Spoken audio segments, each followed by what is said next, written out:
July 1944.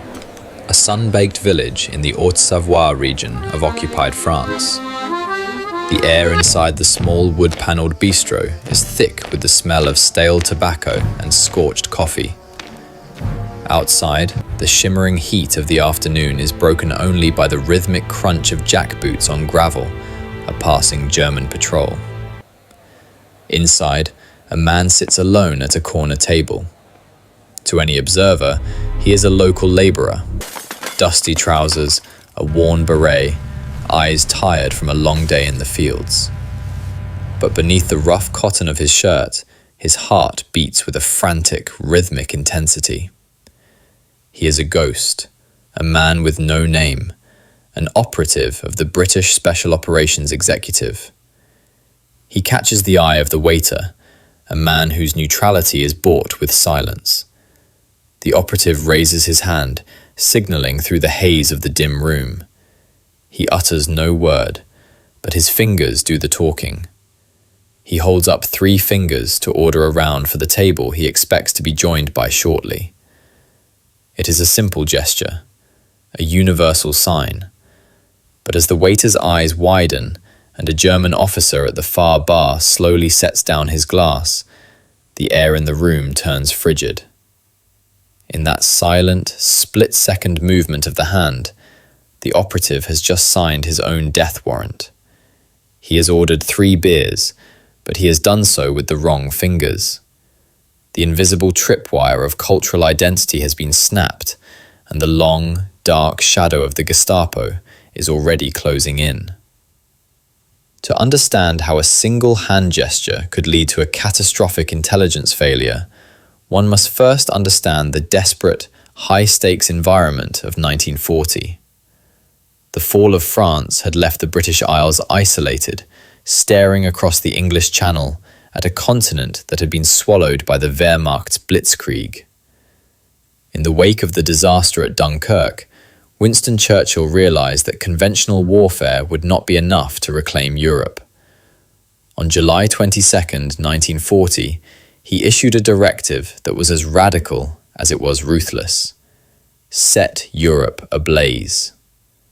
This directive birthed the Special Operations Executive, a clandestine organization designed to wage a war of subversion, sabotage, and shadow.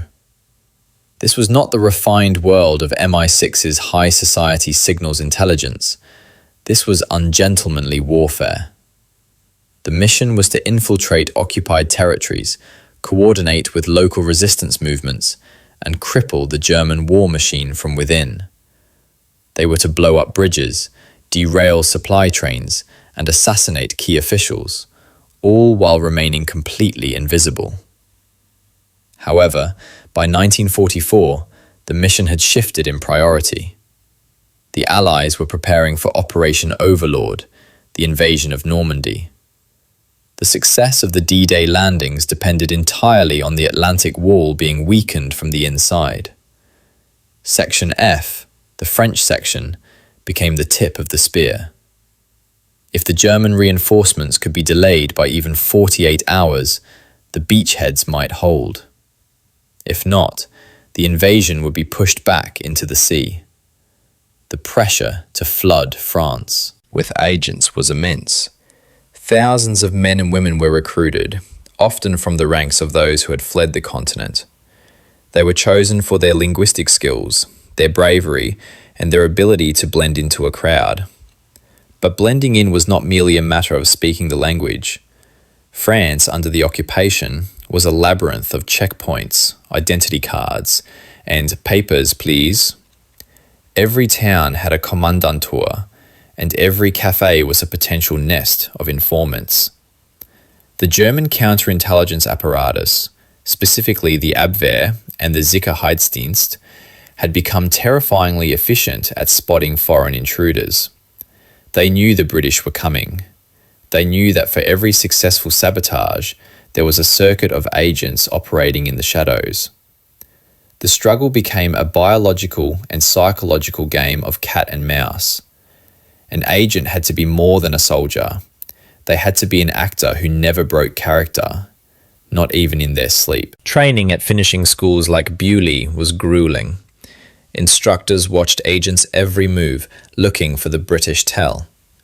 They looked for the way a man held his fork, the way he tied his shoes, or the way he looked both ways before crossing the street. In England, one looks right, then left. In France, it is left, then right. To forget this for a single second was to invite a truck to hit you or a Gestapo officer to arrest you. By May 1944, the atmosphere in France was electric. The local population knew something was coming. The Germans knew something was coming. In this environment of heightened suspicion, every interaction became a potential interrogation. A man sitting in a cafe wasn't just a customer, he was a silhouette against a backdrop of war. The Gestapo began to focus on the small things, the way a person held a cigarette, the way they used a knife and fork, and most critically, the way they counted on their fingers. In the English-speaking world, when one counts to 3, the index, middle, and ring fingers are typically raised. In Western Europe, particularly in France and Germany, counting begins with the thumb. This tiny, evolutionary discrepancy in social signaling would become the focal point of one of the most tragic and preventable exposures in the history of the SOE. The stage was set for a confrontation where the most powerful weapon was not a Sten gun or a limpet mine, but a simple, unconscious gesture. The invisible war between the SOE and the Gestapo was not fought on a single front. It was a multi-dimensional conflict where survival depended on a perfect alignment of tactical skill, technological reliability, and psychological resilience. The first layer of defense for any agent was their légende. This was not just a fake name, it was a comprehensive alternate reality. If an agent claimed to be a teacher from Lille, they had to know the names of the streets near the school and the temperament of the headmaster. Tactical survival meant never being the most interesting person in the room. An agent's goal was to be unnoteworthy, the grey man who blends into the background of a quiet bistro. Any deviation from the local norm could trigger a stop and search by the milice, the dreaded French collaborationist paramilitary. While the agent's personality was their shield, the radio was their sword and their greatest liability. The primary tool for communication was the B2 suitcase radio. These devices were masterpieces of miniaturization for the era, but they were still heavy and required a long wire antenna to function. A radio operator was the most vulnerable member of any circuit. Every time they tapped out a message in Morse code, they were emitting a beacon that German direction-finding teams could track. The life expectancy of a radio operator in a major city was often estimated at a mere 6 weeks. The technology dictated the lifestyle. Operators had to move constantly, never transmitting from the same location twice. From the perspective of the Sicherheitsdienst, the intelligence branch of the SS, the hunt for terrorists was a matter of systematic observation. German counterintelligence officers were trained to look for the British look. They weren't just looking for radio signals, they were looking for people who seemed slightly too alert, people whose eyes scanned the exits of a room, or people who didn't quite know the local customs. The Gestapo understood that the British training could not easily erase decades of cultural conditioning. They played a long game, often turning captured agents and forcing them to continue their radio transmissions under German control. A process known as Funkspiel, or radio game. By infiltrating the network through a single captured agent, they could unravel an entire circuit like a loose thread on a sweater. Finally, there was the human and moral cost. Every agent knew that their presence in a village put every civilian at risk. This created a crushing psychological weight. The agent had to be cold, calculating, and distant, yet they relied entirely on the warmth and bravery of local safehouse keepers. This tension often led to a desire for normalcy, a moment of relaxation in a public place that could prove fatal. The need to feel like a human being again, to sit and have a beer among others, was often the point where the mask began to slip. Being fluent in French was often not enough. To the ears of a native, there is a vast difference between the French spoken in a Parisian salon and the rugged, clipped vowels of the Jura Mountains. The Gestapo and their French collaborators were experts at stress-testing language. They would intentionally provoke an agent, hoping for a reflexive ouch instead of an aïe. This linguistic minefield meant that agents often played the role of the quiet stranger. Perhaps the most subtle, yet most lethal angle of all, was the non-verbal script. Humans are creatures of deep-seated muscular memory. For an Englishman, the number 1 starts with the index finger, 2 adds the middle finger, and 3 adds the ring finger. To a Frenchman or a German, this is alien. They begin with the thumb. 1 is the thumb, 2 is the thumb and index, 3 is the thumb, index, and middle finger. This is not a conscious choice. It is a neurological pathway carved into the brain since the age of 3. In a moment of fatigue, distraction, or casual comfort, an agent's hand might perform a British gesture while his voice spoke perfect French. It was a biological betrayal. The summer of 1944 was a pressure cooker of anticipation. The agent at the center of the storm was a man who had survived months of evasion, a shadow who had successfully navigated the checkpoints and the direction-finding vans. But even the most disciplined mind eventually yields to the basic human need for respite. The mission was critical, a coordinated strike on the rail lines leading out of Lyon. The operative, known by his code name Marc, had spent 48 hours without sleep. He arrived at the designated village bistro early. He chose a table in the rear, his back to the wall, eyes scanning the door. This was instinct. He felt the weight of the L pill, the lethal cyanide capsule sewn into his collar. It was a constant reminder that for men like him, there was no such thing as being off the clock. As he sat, the door creaked open, admitting a slice of harsh afternoon sunlight and a group of German non-commissioned officers from a nearby signals unit. They headed for the bar, seemingly oblivious to the laborer in the corner.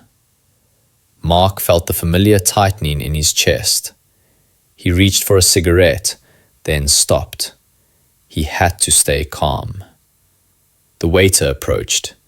Marc spoke in a low, gravelly French, his accent a perfect mimicry of the local dialect. 3 bières, s'il vous plaît, he said. 3 beers. He didn't think about the gesture. It was a reflex, an unconscious movement of the hand, used to emphasize a spoken command. He raised his hand toward the waiter, signaling the number. In the quiet of the bistro, under the watchful, hidden gaze of the German officers at the bar, his hand formed the W shape, index, middle, and ring finger extended, with the thumb tucked tightly across the palm. It was the British 3. The waiter froze for a fraction of a second, a heartbeat that felt like an hour. In that moment, the entire artifice of Marc's légende evaporated. He was no longer a French labourer. He was a foreign body in a biological system designed to detect and destroy him. Behind the bar, one of the German non-commissioned officers, a sergeant who had spent years in counterintelligence, stopped his conversation mid-sentence. He didn't reach for his Luger. He didn't shout. He simply watched the hand. The sergeant knew. He had seen this before. It was the unerasable habit. The silence in the bistro was absolute, save for the rhythmic ticking of a clock on the wall. Marc slowly lowered his hand, his mind racing through escape routes. The German sergeant stood, straightened his tunic, and walked toward Marc's table with a terrifying, measured pace. He pulled out the chair opposite the operative and sat down. In Berlin, the sergeant said in fluent, chillingly calm French, "We start with the thumb." In London, apparently, you do not. The trap snapped shut. Before Marc could reach for the L-pill in his collar, the milice were upon him. They lunged, pinning his arms and forcing his head onto the wooden table. The sound of splintering glass echoed as the waiter dropped the tray. The German sergeant reached into Marc's pocket and pulled out his forged identity card. He looked at it, then back at the man whose fingers had betrayed him, and let out a short, dry laugh. "A teacher from Lille," the sergeant remarked, tossing the card onto the table. "I didn't know the schools in Lille taught the British method of counting." Marc was dragged out of the bistro and thrown into the back of a black Citroën gallows on wheels, as the French called them. The arrest was surgical. Because he had been caught in a moment of social relaxation, he hadn't had the time to initiate his clean break protocol. His bag, containing a notebook with encoded drop zones and the names of local contacts, was seized from the floor of the cafe. The collapse of the circuit was instantaneous. Within 3 hours, the Gestapo raided the safe house where Marc's radio operator was preparing for the nightly transmission. Within 6 hours, the resistance leaders in the surrounding woods were being hunted down. The British Three had acted like a digital virus, travelling up the chain of command and compromising every link. The tactical failure was total. The rail sabotage mission was aborted. As Marc was driven toward the infamous Montluc prison, he looked out the rear window at the quiet French countryside. He had been trained to resist torture, but he realized with a sickening clarity that the damage was already done. He hadn't been defeated by a superior army or a more clever spy. He had been defeated by the ghost of his own upbringing. The arrest of Marc sent a seismic shock through the SOE's headquarters in London. When his radio operator failed to make the scheduled transmission, the silence spoke volumes. In the world of clandestine warfare, silence is rarely neutral. It is the sound of a circuit dying. The loss of the Lyon sector cell meant that a vital artery of the French railway system remained wide open for German use during the most critical days of the liberation. The immediate casualties were staggering. In the 48 hours following the slip in the bistro, 18 members of the local resistance were arrested. 6 were executed against a cemetery wall the following morning as a deterrent to the village. The others were deported to concentration camps. Very few would survive the winter. For the SOE, the failure was a case study in the human factor. A top-secret internal report highlighted the fatal persistence of cultural habit. The report stated with grim clinicality, "The subject demonstrated total linguistic and documentary proficiency, yet failed the most elementary test of physical camouflage, the non-verbal reflex." The psychological toll on the surviving agents in nearby circuits was equally devastating. Paranoia gripped the networks. If a veteran operative like Marc could be undone by something as small as ordering a beer, who was safe? The English Three became a ghost story whispered in training camps, a cautionary tale of how the body can betray the mind. In the prisons of the SD, Marc was subjected to intensified interrogation. The Germans weren't interested in his name. They already knew his fingers had told the truth. They wanted the poem codes and the frequencies for the London broadcasts. History records that many agents held out for the required 48 hours to allow their comrades to vanish, but the speed of the German crackdown suggests the enemy had already used Marc's notebook to map the network before he even reached his cell. The tactical silence of the rail lines, which should have been broken by the roar of plastic explosives, remained hauntingly quiet as German troop trains began to roll toward the coast. The beer gesture incident did more than just destroy a single circuit. It forced a total recalibration of Allied intelligence doctrine. Instructors began to focus obsessively on micro-gestures. Agents were no longer just practicing Morse code. They were forced to eat, drink, and socialize under the constant watch of spotters who would penalize them for any Anglo-Saxon habit. They were taught to hold cigarettes between the thumb and forefinger, to keep their hands visible on the table, and, most importantly, to relearn the very basics of mathematics counting from the thumb. Realizing that the capture of an agent often led to the seizure of incriminating notebooks, the SOE accelerated the use of one-time pads, printed on silk, that could be hidden in the lining of a coat or swallowed in an emergency. The silk codes replaced the more easily detectable paper logs, providing a layer of deniability that Marc hadn't possessed.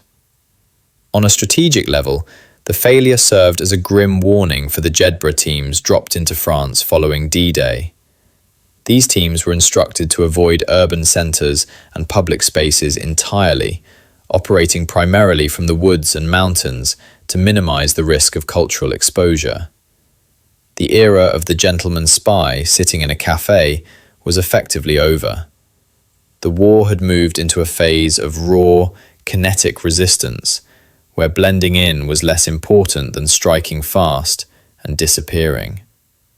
The broader consequence of this and similar slips was the permanent hardening of the stay-behind networks during the early Cold War. When the CIA and MI6 began training agents for potential Soviet occupation, the lesson of the 3 beers remained at the forefront of their manuals.